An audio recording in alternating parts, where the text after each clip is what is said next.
So I hope everyone enjoyed that breakout session and took something away from it. So now we're going to hop right into our first panel discussion.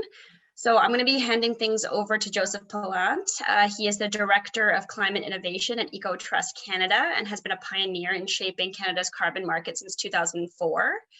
So he'll be facilitating a really great discussion between four panelists who've been working with carbon projects across Canada. So I'm just going to hand things over to Joseph. Good morning. Hello, everyone. Can you hear me all right? Great. Thank you. So welcome, and really amazing to get to see Carbon 101 and 201 roll out and hear from the best in the biz on that. So I have the pleasure of introducing a number of really amazing participants and developers of carbon offset projects that have been happening throughout Canada over the last sort of 2 decades. And so I'm going to start with Daimen Hardie, who's the co-founder and executive director of Community Forests International, based in Sackville, New Brunswick. Hello, Daimen. It's amazing to see Daimen sort of out on the circuit as Canadians become more interested in these topics. And just really get to soak in the clarity of his communication around why forests need to be protected, and why these tools that we have available to us, or that we're working hard to continue to craft, are a really important piece of that puzzle, and in particular for family forests, for private forests in the Maritimes. We also have Satnam Manhas, who's a registered professional forester and contributor to the design and implementation of the Cheakamus Community Forest Carbon Project. I've had the delight of working with Satnam over a lot of years, and he continues his amazing work to work in community, to work with Indigenous partners to really arc from the forestry to the real project on the ground. He's been instrumental in doing ecosystem-based management planning in Cheakamus and other places as well, to understand, okay, we need to do something on the landscape. There's a variety, either one or multiple sets of community priorities. How do we bring these together, and what would sustainable management of the landscape look like? He's also great if you need to go extract driftwood cedar logs from the beach in the middle of the night. We have Garry Wouters, who worked with the First Nations on the Great Bear Rainforest Project, initiating the first carbon credit program for First Nations in Canada. Great Bear Rainforest Project is really quite iconic in terms of its size, in terms of its scale, in terms of the really clear benefit that that's had as a critical piece of the puzzle to protecting a massive important landscape on our coast, and to supporting the First Nations to be able to have sustainable economic development from conservation, and also to reinvest the money from that into a bunch of other different economic enterprises all up and down the coast. So that's amazing work. And finally, we have Robert Seaton, who led off our 201 carbon. He's a forest carbon and ecological restoration expert with Brinkman Group, who will be specifically speaking about blue carbon projects. I've had the pleasure of seeing Robert work over the last 16 years since I've been in the space. And if you need someone to both understand the real depths of the complexity, to give you a no-nonsense take on what's possible, what's not possible, and to do it with verve, he's your guy. I believe if we're speaking in order, and correct me if I'm wrong, I'll hand the mic over to Daimen to tell us about his work with Community Forests International. Thank you, Joseph. Yeah, and Shauna and all the organizers. I'm really excited to be invited here. I got to say, I'm pretty enamored with the Salish Sea region. I've never been there myself, but it definitely has like an almost mythic quality in my mind, with like your orcas and your ancient forests, and the diversity of original nations and those traditions that are so vital to those ecosystems. It holds a big place in my mind. So I'm really happy you all are working so hard to protect and care for it, because I'm on the other side of the continent in Wabanakik, which is the land also of several First Nations, of course, the Mi'kmaq Nation, the Wolastoq Nation, the Penobsquat, the Passamaquoddy, and the Abenaki. And together, those 5 nations form the Wabanaki Confederacy. And Wabanaki translates as people of the dawn. So, the sun reached us here a full 4 hours before it made its way across the continent to most of the people on the call on the West Coast. So I'm far away, but I'm with you on protecting forests for sure. And as an outsider, I also just wanted to mention at the beginning, I understand that the BC government is in talks right now to come up with new strategies on how to protect your ancient forests. But at the same time as they're talking, they're letting the last old growth forest be cut, which is confusing for me. And so I just wanted to start by sending a message of solidarity to everyone who's working on that. And also a hard lesson from the East Coast out here where we have virtually no primary forest left. And, I read that BC has less than 1%, but you're so lucky to have that. And, your children and future generations are going to want to live in a world where ancient forests still exist. And once they're gone, you never get them back. So I don't know who needs to hear that. Probably no one on this call, but do the right thing. We're in your corner. And I know that a big part of this workshop is focusing on how we might use strategies like carbon drawdown to protect more forests and to support Indigenous rights and relationships to the land, and to support a wider movement of a culture of care for forests in Canada, which I think is so necessary and exciting. And I was invited to share the story of our small, scrappy forest carbon project here on the East Coast, and how carbon storage has allowed us to solve some challenges here and to save some really special Wabanaki Acadian forests in the Maritimes that otherwise was going to be clear cut, and also to share some of the insights that we gained from trying to make all that work. I don't have much direct experience in Indigenous-led projects yet, but our organization is embarking on some new partnerships right now that we're really excited about. And I know there are leaders on this panel and on this workshop who have a depth of knowledge that I'm really looking forward to learning from. I would just say that, the future of conservation is clearly Indigenous-led, like it always has been. So I want to talk about our very first forest carbon project, which launched in 2011 and continues to this day, and has allowed us to protect the special Welgenbrand forest, which is on the outskirts of Fundy National Park in southern New Brunswick, which our organization continues to care for. It was one of the first improved forest management or IFM-based carbon projects in Canada, selling entirely to the voluntary market, and one of the few outside of BC. But we didn't know that's what we were building at the time, back in 2011, when our organization was really in its earliest years, because we were just trying to find any way we could to keep that special forest standing and valuing the carbon it was storing and the climate benefits of keeping it intact, and finding partners who also recognize that value just ended up being the way to do that. So fast forward to today, and Welgenbrand Forest is alive and beautiful, and every day it's pulling about 2 tons of carbon out of the atmosphere on average as it continues to grow, which is exciting when you think about expanding that to the entire landscape and the dent we could make on slowing climate change with more climate forests like it across Canada. We have been expanding that protected area by purchasing neighboring forests connected to Welgenbrand in that same valley with carbon revenues. But today, one of our biggest concerns is how we keep that forest thriving over the long term as the climate changes around it.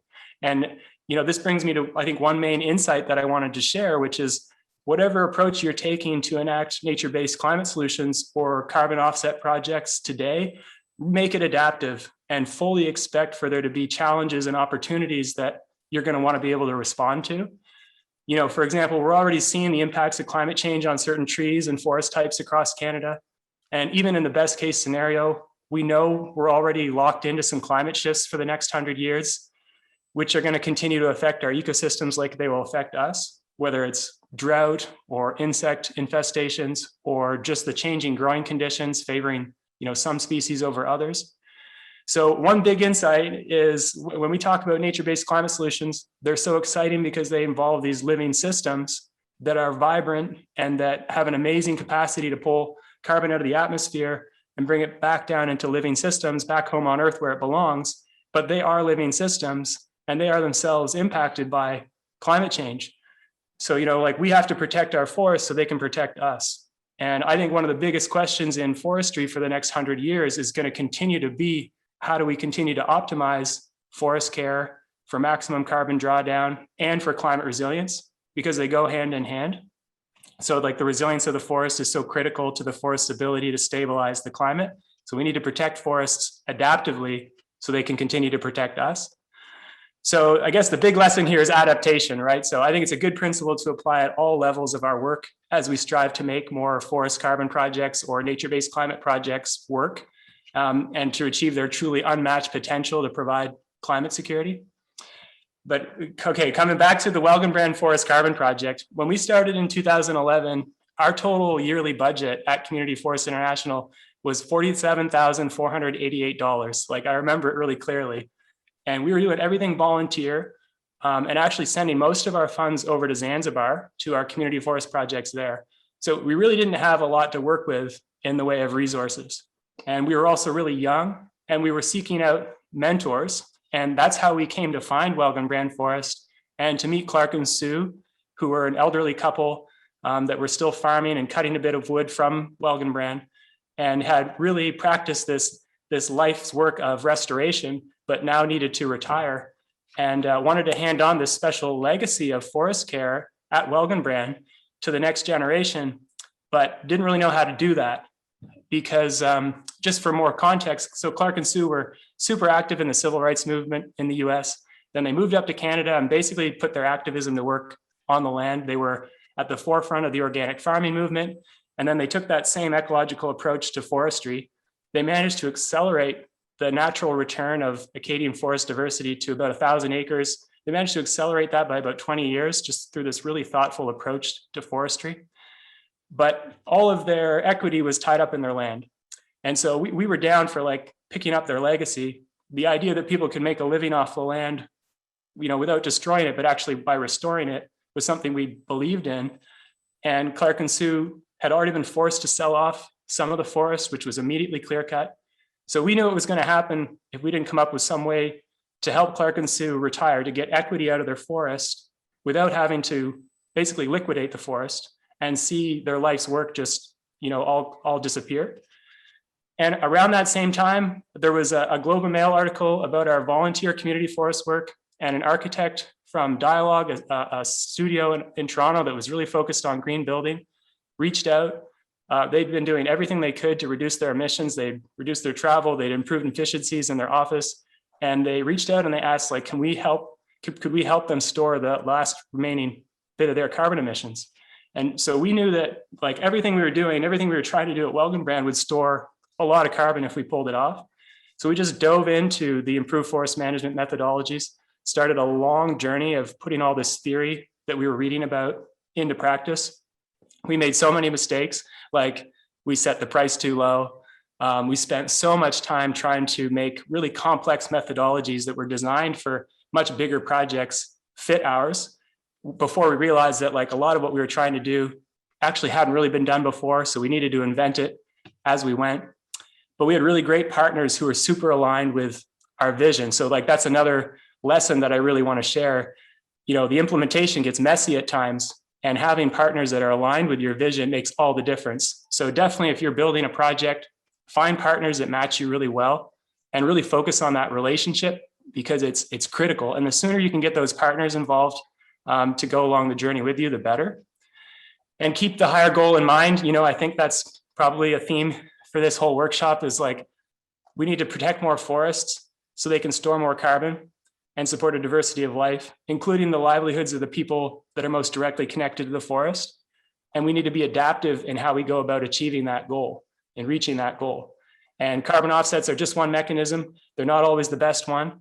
And they're always going to go hand in hand with a bunch of other critical strategies, including, above all else, the relationships. So relationships with the people connected to the forest, with the forest itself, with the partners or with the buyers.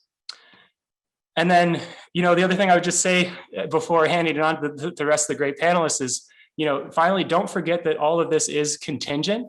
So it is a forever project. The folks who are trying to protect ancient forests in BC today, their mission is just to protect those forests for one more day. And tomorrow it's to protect those forests again for another day. And, I think like that will never end because things are going to keep changing. There's no set it and forget it solution. New challenges will always arise. So I think the sooner we can accept that this is something where we need to continuously adapt and expect challenges as part of the work, I think the stronger we'll get at bringing nature-based climate solutions to their potential. And I think like that long view, that intergenerational view based on a living and continuously adapting relationship with the land and with ecosystems is definitely something that is especially apparent in Indigenous-led approaches, like not just to forest care, but so many aspects of community care. So I know certainly our organization is excited to do anything we can to learn from and support the most exciting movements today, which are Indigenous sovereignty and climate justice movements. And I think carbon can certainly be a part of that. And I think the other speakers will probably emphasize that as well. Thank you so very much, Daimen. And I stand by my position. What a great speaker on the topic. It's very tangible. Thank you. So I'm going to follow the schedule and move over to Garry Wouters, if you're ready to speak about your work in the Great Bear Rainforest. Thank you. Thank you, and congratulations for taking the leadership with this conference today. I think it's very, very meaningful and will assist people gaining a lot of knowledge. I'm going to share with you the experience we had with the Great Bear Rainforest. It's an area in northwest BC, going north of Vancouver Island, really up to the close to the border in terms of Prince Rupert area and over to Haida Gwaii. I worked with the Coastal First Nations, which is a group of 8 First Nations, ranging from Haida over to the Tsimshian territory, Prince Rupert, and down into Helsik. And I won't go through all the names of the First Nations, but we've been together for 20 years. And we're very much involved in an epic struggle around the Great Bear Rainforest, which included Haida Gwaii, significant tensions in the area between environmentalists, forest companies, First Nations, and government. And we came in and organized ourselves in terms of trying to identify both how we could provide significant conservation measures in reducing the annual allowable cut and changing management practices and being able to protect sensitive areas, both culturally and conservation basis.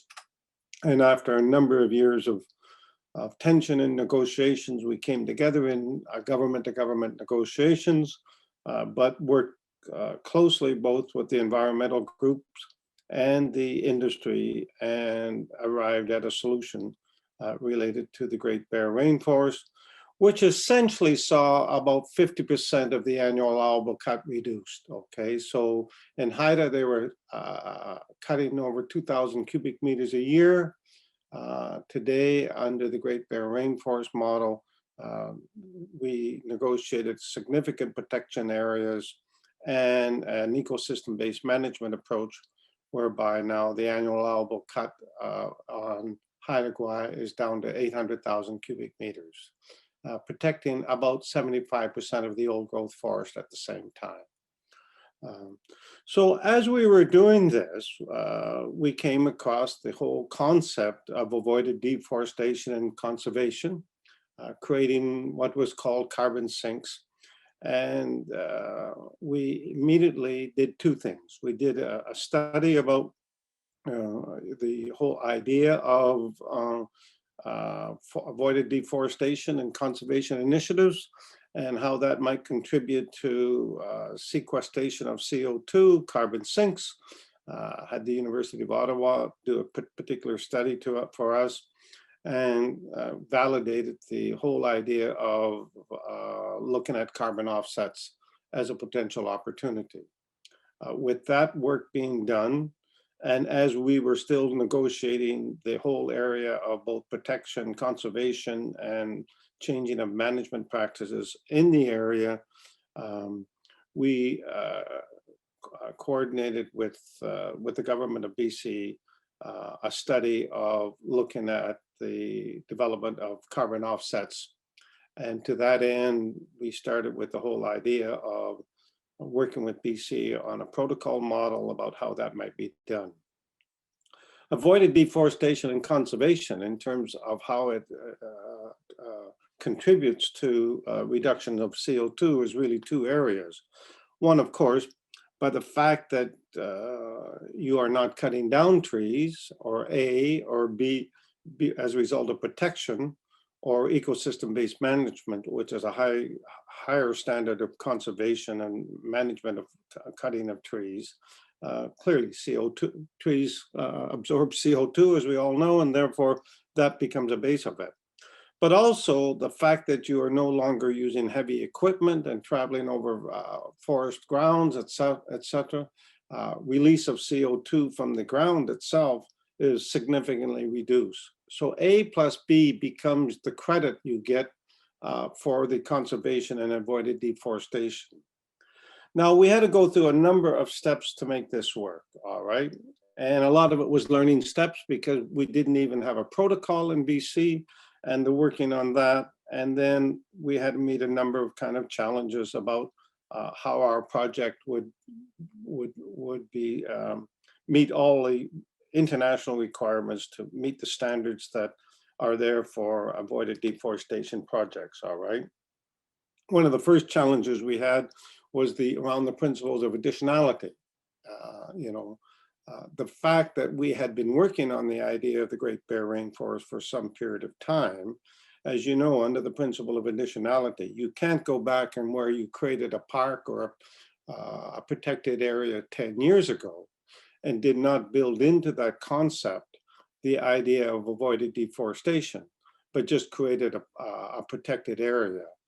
You can't go back and say, we would like to go back to that protected area and now get carbon credit values.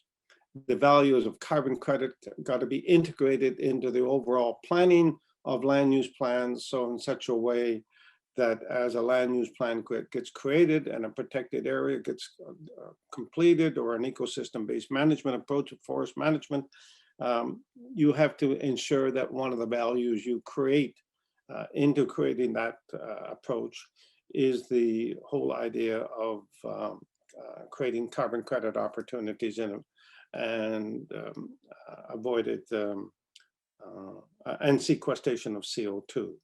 We were fortunate in the sense that 2 or 3 things happened. As I said, we had got the understanding from BC to set up a task team to look at it as we were doing the Great Bear Rainforest. And B, as we developed legal objectives with the government, we built right into the preamble the idea of avoided forest, CO2, etc. And therefore, when we got audited, we got tested on the additionality principle and met that requirement, okay?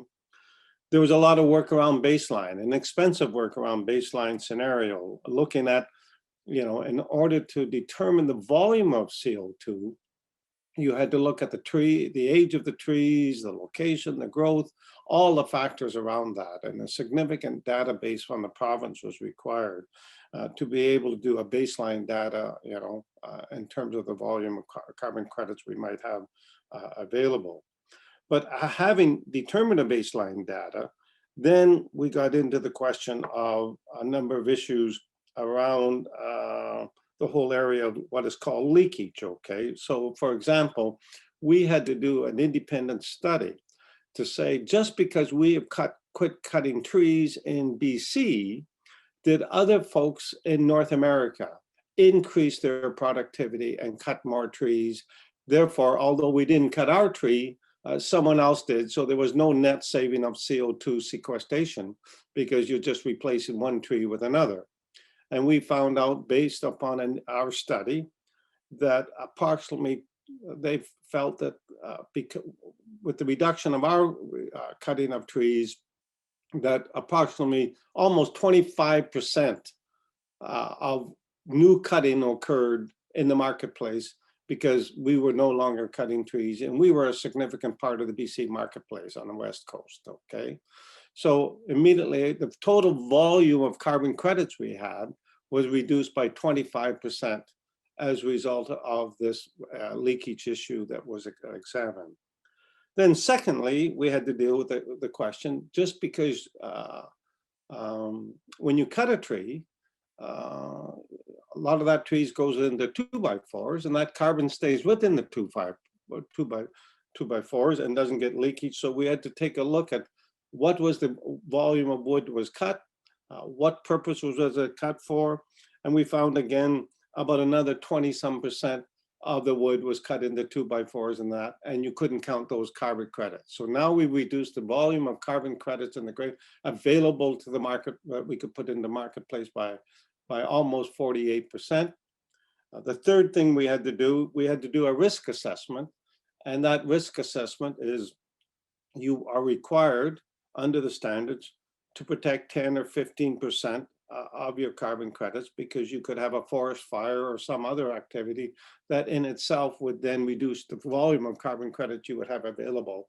And so of the total volume of carbon credits in the Great Bear Rainforest that we had to discount it by 60%, and leaving only 40% that we could put into the marketplace, okay?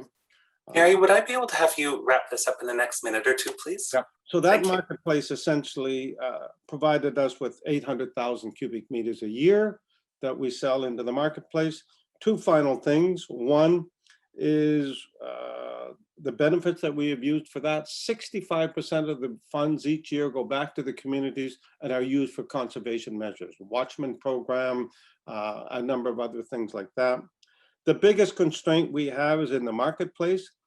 Because BC has a carbon tax, other jurisdictions do not buy offsets unless that jurisdiction has a carbon offset regime. So right now our product we've now got 3 to 4 million tons we can't sell. And so the marketplace is very limited, and we get a private marketplace, which is growing, but ability to sell into other government offset programs is very limited. We're trying to take that on. But so for anybody in BC wanting to do carbon credits and carbon offsets, right now there's not a market for it. Unless we create new market opportunities or the private sector comes in much stronger, which they are, there's really limits to what the market can sustain in BC for carbon offsets. I'm done. Thank you.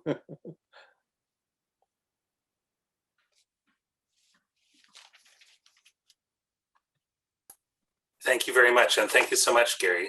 And yeah, I would mirror that. If anyone is out there looking to purchase large quantities of offsets or is connecting with buyers who do, that big pot of amazing Great Bear Rainforest tons, I think is one of the most amazing assets out there right now.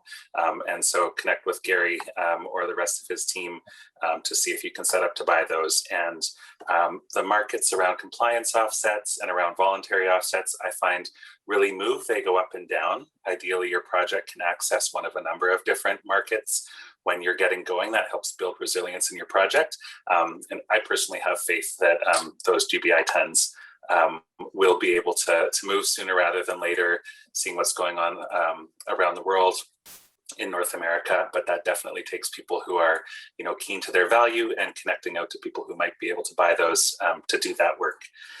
Great. So I would love to marketing pitch. Thank you. I do it often. I've been quoted in an article saying that I think they're going to get sold soon. So I have to try to make that happen. And I really believe in it. So I'd love to welcome Satnam Manhas up to the stage to tell us about his work. Great. Well, thank you for having me, and thanks, Joseph. It's good really seeing a lot of people here. Daimen, I was looking at his house, and the last time I saw Daimen in his house, it's an old school, about 120 years old, and or maybe more. And I felt like I was inside while I was in his house. So he definitely wasn't actually doing any carbon energy from there. So what I'll just say is I'm coming from you today on the Coast Salish territories in downtown Vancouver. If this was 250 years ago, I'd be probably halfway up a Sitka spruce tree or a cedar tree, probably where I live near Stadium SkyTrain Station.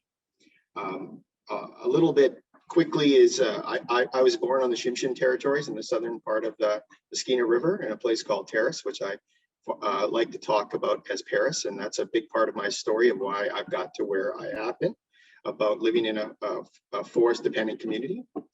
You know, as I went and through my forestry career really quickly, you know, from an Indigenous rights perspective, you know, my boss, I worked for a forester who's still my mentor today, who got roadblocked in 1990 across the Gitniao, or the, not the Gitniao River, it would have been the Skeena River into Kitwanga by, we didn't know why.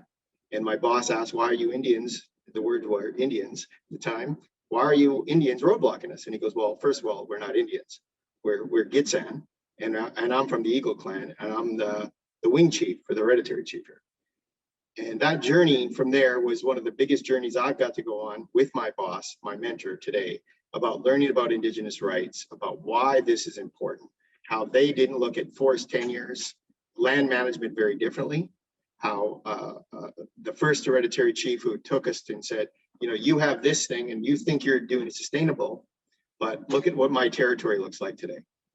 And you look at what you've done to my part of the territory that is my fridge for my people to do things. So fast forward really quickly to university. You know, university is becoming I have a natural resource management degree. I don't have a forestry degree, so I didn't go to UBC. So just so you know, I went to UNBC. That's a little dig for all the UBC professors on here today. And when I went there, was one of the key things is going through a lot of the information and new concepts of ecosystem services were out there, which really kind of weirded me out in the way of paying for nature.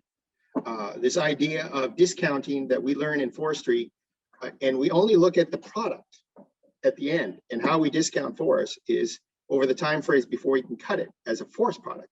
But we don't look at all the other values. To looking at, you know, and I got to spend some time of thinking about gross national happiness, which is one of my philosophy classes of Bhutan, about how people are happy, which some people would think, why are you in some sort of natural resource management degree? And then the big one was there's a professor at a University of Ontario that really started talking about generational discounts and how we need to think forward. And then I jumped in my career, still trying to find this approach. And ecosystem-based management was starting, and I couldn't find anybody willing to do it, right?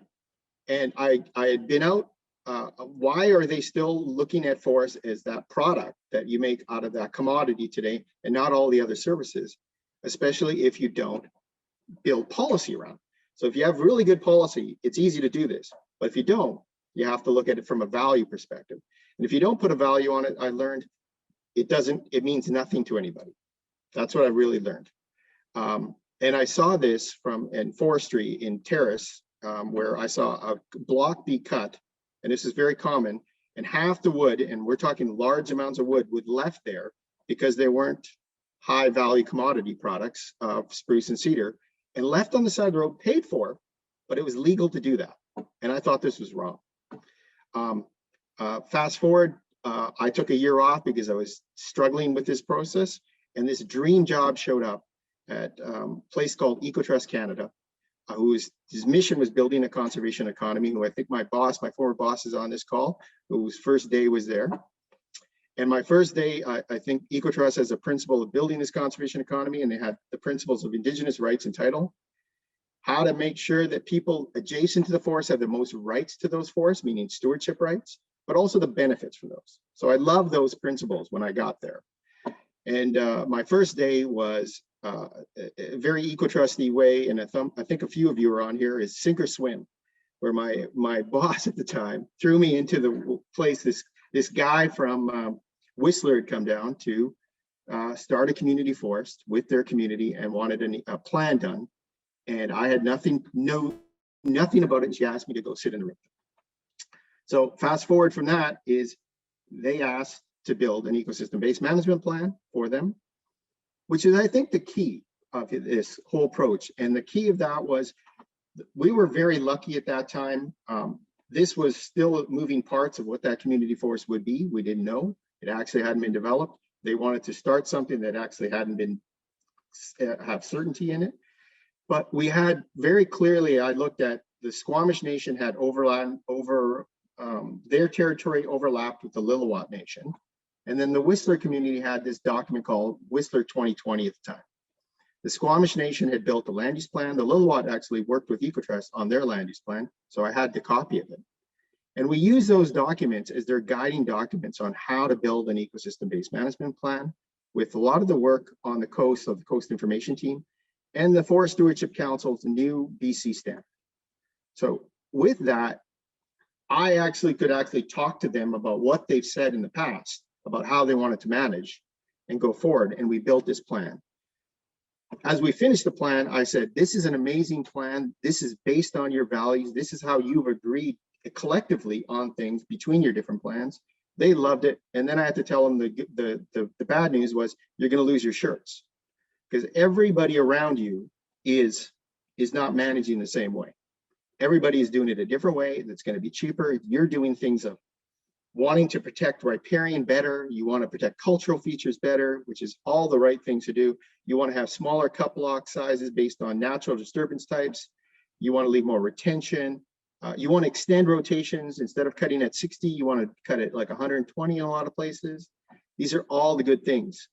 And that plan, but I said, you're going to lose your shirts. But I said, my colleagues at EcoTrust are working on a lot of alternative economy things. And one of them is carbon offsets. And that carbon offsets, this little team thinking about offsets. There's another team that ended up also thinking about offsets, but they became a company called Climate Smart.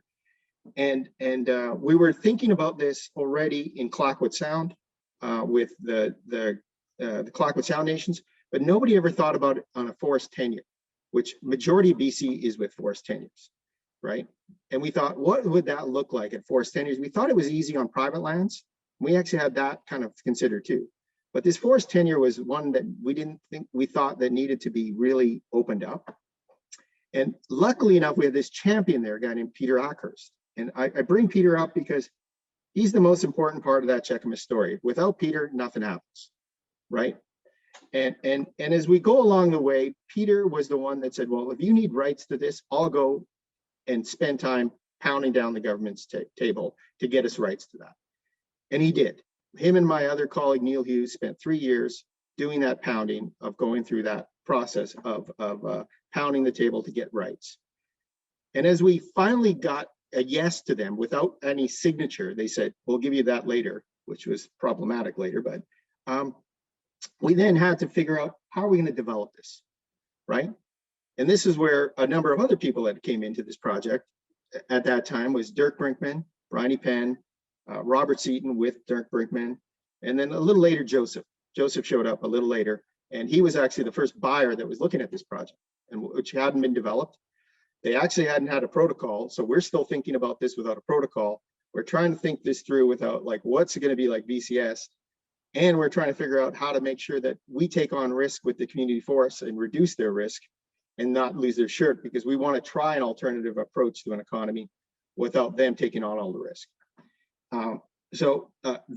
Those characters I just said were critical in as that moved forward, because we took on the risk, made the community really feel comfortable about that risk, about what this could look like. And we looked at how these co-benefits that they already created could possibly turn into carbon offsets, right? We kind of did a quick study of like, these are the benefits you wanted. And now we have this other tool called carbon offsets that could possibly help pay for some of those other benefits that we never had before. We did a risk analysis on what the cost would be. And I think Robert was there, who reminds us all about like how this is what the price is and this is what it would look like. And people like me are going, we can't do this project for us. It's got to be for back to the forest and those communities that want this. It can't be just the money for the developers. We had other people that wanted to finance it, but then we realized that they would take the offsets and buy it, they would sell it, and they would get the benefit. So that was also problematic. How do we do this in a way that's going to set that up? And also the local people, there's a lot of critics at that time, and Great Bear was getting criticized, and not rightfully so, in my opinion. The Darkwoods project, which was the first project that was done, but it was on private land, was being criticized and was done by our former colleague. at that place, and it was being criticized. So all of a sudden, we are on a communication place. And this is where Joseph was really key with helping with me and talking about how do we communicate this well, that we're not doing something that's being gamed, that we have a lot of credibility here. And that's important because people will throw things at it. Then we had a new mayor in Whistler, and we had to start almost over again on communication. Satnam, may I have you wrap in the next minute or two? Yeah, I will do that. Thank you. Yeah. So some of the key things that really came out of that was, I guess, need a champion, right? You also need, in this case for you guys, as you move forward, aggregate models. So EcoTrust had worked with FSC on aggregate models, and I think Daimen in with their private lands where you live is very similar to what's going on in where Daimen lives on the private lands, and aggregate models can work. I believe that really well, and it can save you a lot of costs when you go at it together. Funds, how to actually aggregate those funds to work together instead of separately. Communication, that was one of the other big keys, is continuously communicate the project. That's a lot of money and time, but it's worth it because people are always coming after you about these weird things. And then I'll say, you know, right now as we go forward, there's a lot of things about carbon capture versus carbon mitigation. And a lot of people are valuing those very differently. And I think like extended forest rotation ages are really good carbon capture. Mitigation of old growth, extremely important, but then you have to tell the story of the rights of Indigenous people. You have to tell the rights of how we're looking at biodiversity, the co-benefits that are being created. So I will say that that's there. And if you can get policy that's done, that's great. There's also the tool of investments. We can invest in this stuff instead of doing carbon offsets, but that carbon offset's a tool when people don't want to actually put policy in place or investments in place. And then carbon offsets are the best tool when you don't have those. That's it. Thank you. Thanks so much, Satnam. That's extremely enlightening and really great to walk through those, a lot of the precedent pieces for what's necessary to get everything in place to have a successful project. So now I'd love to have Robert Seaton come up and tell us about his work and thoughts. Thank you. Yeah, so I was scheduled here to talk about blue carbon. I'm going to call it something slightly different. Blue carbon is typically, I think, the term that's used for carbon in the ocean, but I'm going to talk about what I'm going to call wet carbon, because I think we're also talking about freshwater wetlands, and all of these things are important carbon sinks. And I'm not going to go into great details about actual projects because they're very thin on the ground in many cases. I'm going to talk a bit about, though, the principles and the problems that we face there. So let's start with wetlands. Wetlands, as we know, your classic sequence of a lake gets boggy, turns into a wetland. I've worked in areas down in South Carolina where the organic soils, which are essentially 50% carbon, were 100 feet deep. So you can store enormous amounts of carbon in a wetland. The problem there always is that wetlands also, because they're wet, produce methane, and methane is a very potent global warming gas. And so it's always a question about what's the balance between the carbon you're saving and the methane you're producing. And so that, there are some protocols out there and some thinking that's been done on that. And I do encourage anyone who is conserving wetland areas to think about that, because there is potentially large quantities of carbon there, but it's complicated by the methane issue. So that's just a little aside on wetlands. Let's talk about, the real blue carbon, which is probably more what people here are interested in. A lot of talk has gone on about eelgrass, and I've talked about it a fair bit already. And I would just simply say that someone asked a question in my session about how does eelgrass store carbon. There's essentially probably 3 places that carbon would be stored. One is, if anybody here is a gardener that sometimes uses seaweed on their garden and has happened to get some eelgrass in that mix, you'll probably know that eelgrass does not decompose readily. And in fact, I probably got eelgrass in my garden that's been there for 4 years, and it just keeps being there. It's amazingly rot resistant. So the eelgrass itself is a pretty good carbon store, and even when it breaks free and floats around in the ocean, it's a pretty good carbon store because it's so rot resistant. Secondly is that the eelgrass is obviously creating root structures and carbon in the soil underneath it. And so there we're looking at whether it be the roots of the eelgrass itself or also just sediment capture by the eelgrass that that allows organic carbon in the ocean to be captured in that sediment and stored there, whether it's from the eelgrass or other areas. And then third is the eelgrass itself breaking free, drifting out, and potentially sinking into deep pools, like deep in the Salish Sea here, where there's relatively little oxygen and where it can be stored for the long term. So all of that is possible, but let's get to what's possibly real here. The problem number one is that eelgrass, as everybody has looked at it, a lot of the research was tropical. And we're finally getting the research now on our eelgrass, marina eelgrass here in British Columbia and the Pacific Northwest. And the data that's coming out suggests that our eelgrass stores a tenth as much or something as the tropical eelgrass. So right off the bat, we have a science problem here. And that may simply be the reality that our eelgrasses are much less productive of carbon storage, possibly for a number of reasons. And this is where life gets really complicated. Possible reason number one is that because our light is not as reliable here in the winter, particularly, the eelgrass only grows in areas that have less sediment floating around in them, so you don't get the amount of sediment capture that you would in the tropics. Possibility number two is that simply that we have bigger tides here, and so those tides tend to pull material away from the site rather than it being stored on site, and we don't know where it goes, and we don't have good math to say what happens once an piece of eelgrass leaves the bed and say floats out into the middle of the Salish Sea and drops. We don't know really how much carbon gets stored that way.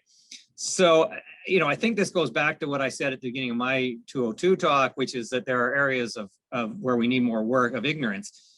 And I'm going to put that in another way. To me, we've all, and a lot of us here are scientists, but even so, I think we've all tended to put science in a box and say scientists do science and they measure things, and then we use that science to help understand how the ecosystem works and what the results are in terms of carbon or in terms of other values. We're all now unwillingly, I would say, but also very culpably in the middle of a giant science experiment. The whole world is a giant science experiment. Now it's called global warming. And I think we need to recognize that we're all scientists now. And so my suggestion is that every time you're thinking about any of these things, A, yes, do some research online, but B, if you're going to restore an eelgrass bed, gather some data. You're a scientist, even if you're just out there doing, like I go out voluntarily on Gabriel Island here and do work in the forest to change some, get rid of invasives and so on. I monitor because I know that is valuable data. There just simply isn't enough scientists, people who are technically scientists out there to do all the work that needs to be done to understand how our ecosystems work, how we're going to manage them, as Daimen was saying, in the face of climate change, which is making huge changes. And those of us here, on the land side here are seeing those huge changes in terms of dying cedar trees, dying hemlock trees, dying grand fir trees here on the islands, huge changes in our forests. And those changes are also occurring in the ocean and in the wetlands. And so we need all the data we can get, and we all need to be scientists, and we need to recognize that we are all perhaps unwillingly now in that role.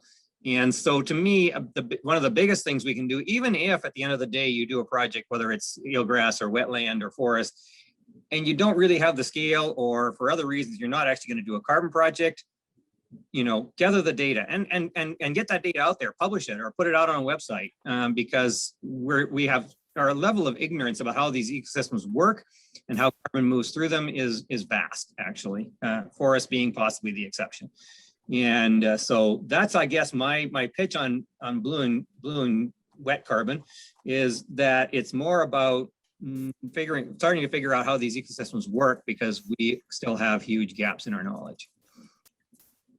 So that's it for me. That's amazing. Thanks so much, Robert. And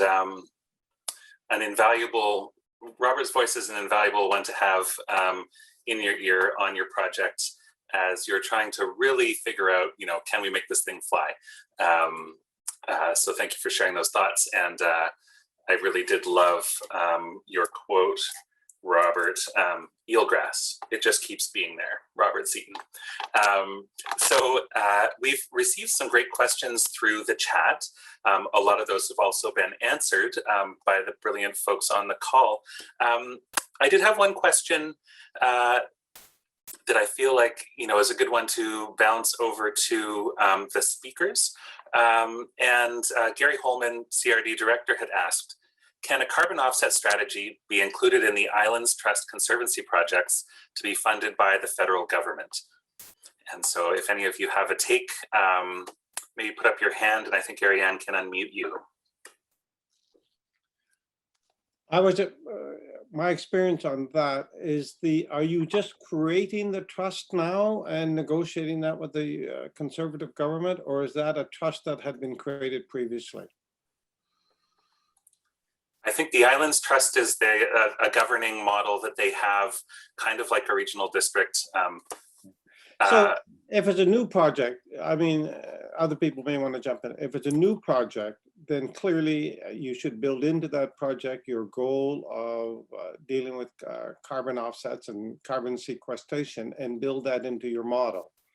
If it's a project that's already in place and you want to go back and try to redefine it as a protected area and a trust to do that, you're going to have difficulty because of the principle of additionality. So That's correct. Like, there are trustees and people on the call who know more about this, and it's something we'll pursue offline. But the Islands Trust has existed as a land use agency for several decades, and there is an affiliated body called the Islands Trust Conservancy, and they've just received several $100,000, $500,000 or $600,000 from the federal government to pursue conservation initiatives. And I'm not well educated about it. It's just kind of almost a rhetorical question, but I do think, or I do wonder if part of that project could involve some research and exploration about whether carbon offsets could be pursued in the Gulf Islands area, for example, in partnership with the CRD Parks. And CRD Parks also has an existing land acquisition fund that has altogether protected 10,000 hectares of land in the CRD. So anyway, more of a rhetorical question. Perhaps there are people on the call who have more information, but definitely we'll pursue it offline. Thanks. and if I can respond to that a little bit, I'm a trustee for the Islands Trust and chair of the Trust Programs Committee, so I can probably speak directly to it. We do have a current grant around species at risk protection, and there are 107 protected areas that are inside that effort. In terms of carbon offsets broadly across the trust, it's not something that we have pursued to date. It's something that is possible in conversation, although as we get into the next panel, we'll see a little bit more about where that fits with our sort of worldview that we're coming to within the trust, which might be somewhat at odds with that. It's hard to say. So, thank you very much. And one of a technical answer to that question, and I think fleshing it out and the role of the federal government. So it's great to hear that the federal government has funded aspects of the conservancy work. And when I look at project potentials, I think that part of this question was actually around could offsets from this project fit into the federal offset system that's being developed? And I guess that would have to go through the BC Forest Carbon Offset Protocol 2.0 once it's ready, because that's expected to make eligible units for use in the federal government's intensity-based cap and trade program. And so I think it is a great question to explore. Could a project on this landscape with the available or upcoming protocols issue credits that could sell into the federal system? We see that the federal system's top line price is going to escalate to $170 per ton by 2030. So depending on how tight that market is and what the demand is, it could go up to that amount, though that's not necessarily going to happen. And I do believe that the change, we've been looking at $5, $10, $20, $30 a ton in our gut checks for what's feasible from an offset project. And if we do have a durable change in value and demand for carbon credits for emission reductions in Canada, we may be able to go back to the table, back to our gut. And I do think that this is a worthy landscape and a worthy project type to be considering. And I do understand that that's a reasonable part of the focus of people bringing together this workshop. Thank you. So I think we've got time for another question or two. And Joe, maybe Joseph, could I make an additional comment to that question? Absolutely. Dirk Brinkman here. The question of the Island Trust engaging in an eelgrass project there is a condition, and the condition is very simple. In the intertidal zone and up to the low water mark, this is provincial territory, and so we're now on Crown land, and therefore the Island Trust would have to find the partnership of the Indigenous people, because you're reaching into the nature of biotic dynamics and the Indigenous rights and title. So yes, that's possible. Absolutely, it's what the federal government wants, these kinds of projects. But there would need to be a more than consultation. There would need to be a true partnership, because you're reaching forward 100 years. And I think the fundamental answer to the question is yes, but there needs to be that partnership. And I think when you're looking at partnerships like that, you're looking across, in this region especially, you're looking across all different levels of government because of the very fragmented jurisdiction that you just described.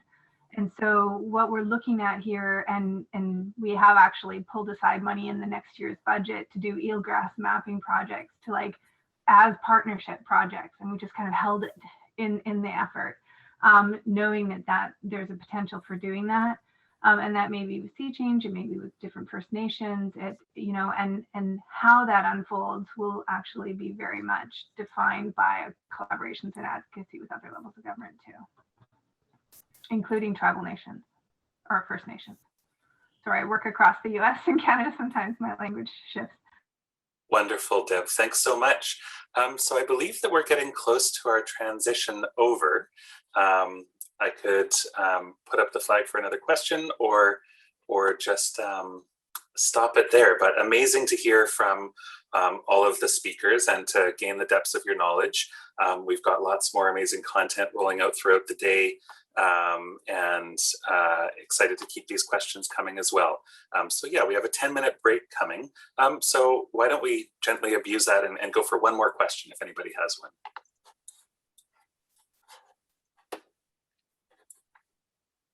And I realize that you would have to get unmuted by Erin Ann. People can actually unmute themselves now. Okay, great. Actually, I'll just, in the interest of time, there's a question from Susan Hannon from the Salt Spring Island Conservancy. Where do we get the best short-term bang for the buck? Restoring forests or restoring ocean ecosystems? That's probably a really hard question to answer, hence the importance of tackling it. I can speak a bit to that one. The best bang for the buck is undoubtedly always going to be not restoring, but protecting old growth forests or older forests that are imminently threatened with logging. That's always a fast one.